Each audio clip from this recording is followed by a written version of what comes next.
We got to start tackling the past hurt. We got to start tackling the past pains. We got to start tackling why do we stay in relationships longer than we should? Why do we enter into relationships that we know good and doggone well that we should not be in? Why do we enter into those relationships? What makes us stay? She's still out there messing with her baby daddy, the third baby daddy, but you still sticking around. You know that he out there cheating and doing God knows what with God knows who, but you still there. You'll tear up his stuff, but you still come back. Listen, please stop tearing stuff up. Just stop tearing stuff up. If you're going to leave, leave. If you're going to stay, stay. If you're going to confront them about cheating and you decide to stay, don't confront them. Please don't. I'm just saying because the moment you confront them about cheating and then you stay, you have given them free reign to cheat without any consequences because they know that you're not going to do nothing but cuss them out and act crazy, but you're going to still stay. So until you decide, like, you know what, yo, I'm done. Like, I find out she cheating, she out of there. I'm done. I'm not dealing with this. What do you think about that? Like, if they find out somebody cheating on them? Shoot, I don't know. Don't ask me. I ain't the advocate. I always stayed. I prayed to God, please tell me if he cheating on me, Lord. Send me a sign. If you send me a sign, God, I'm going to leave him. I get the sign. I get it every single time. I don't want to be by myself. I don't want my kids to call nobody else daddy. I don't deserve nobody else better than them, and I stay. But now, if you ask me that today, deuces, peace, I'm out. Right.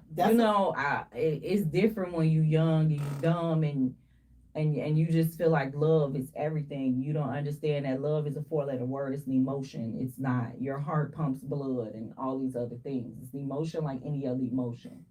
You mourn the loss of the relationship, and you do what Jay-Z said. On to the next one. And you know what? And speaking of like on to the next one, like people, can get so comfortable in relationships. And just to piggyback on what you just said, they make you feel like you don't deserve anybody else or like nobody else will love you, especially like if you have a certain number of kids. Some of these manipulators, that's what I like to call them, because that's all they are, manipulators and abusers. They will mentally abuse you and tear down what's left of whatever was left of your self-esteem. They'll tear it down to keep you right there where they want you. Oh, you got all these kids. Yo, hoo-ha ain't worth much. Ain't nobody else gonna want that. You done had 10 kids. Ain't nobody gonna want you. And you like it's garbage, it's this, it's but why you still here? See, for me, it's more along the topic. You know what we talking about? That damage. It's more of the damage that make you stay because we got abandonment issues because my daddy wasn't here, or I feel abandoned by people who died. I didn't look at it like, oh, this person was old or they were sick and something happened. As a kid, you just feel like you left me and I need you.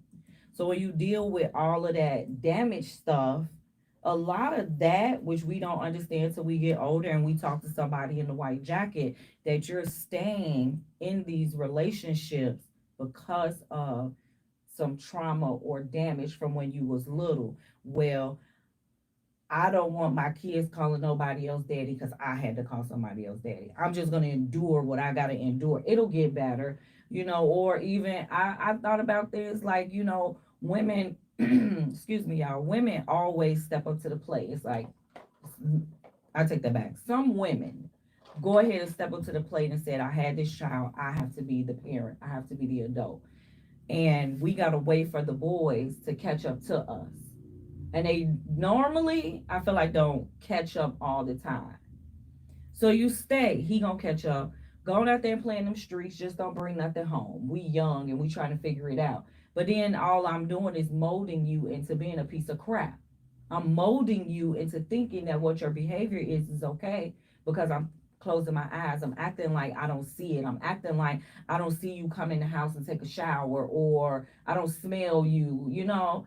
And we create all of this new trauma, new dysfunctional family behaviors, and we think that it's okay. And when you get older, you look back, and I realize, for me personally, a lot of my behaviors and decisions that I was making came from something that happened when I was a child. It was never one of them that made me feel worthless or like you're all I deserve.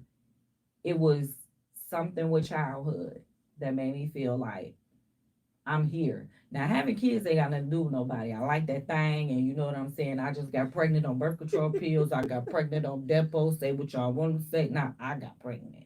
And see, and it's like, it's so crazy because again, you have that type of situation, and then you have, like I say, some, some of us, we enable and we justify, you know, a dude's bad behavior. Like, you can't sit up here and good and doggone well that he is trash. Like, he treats you like trash, especially like if you can acknowledge it to somebody, but then you find yourself justifying their behavior so that your friends or your people don't Woo. look at you like you crazy.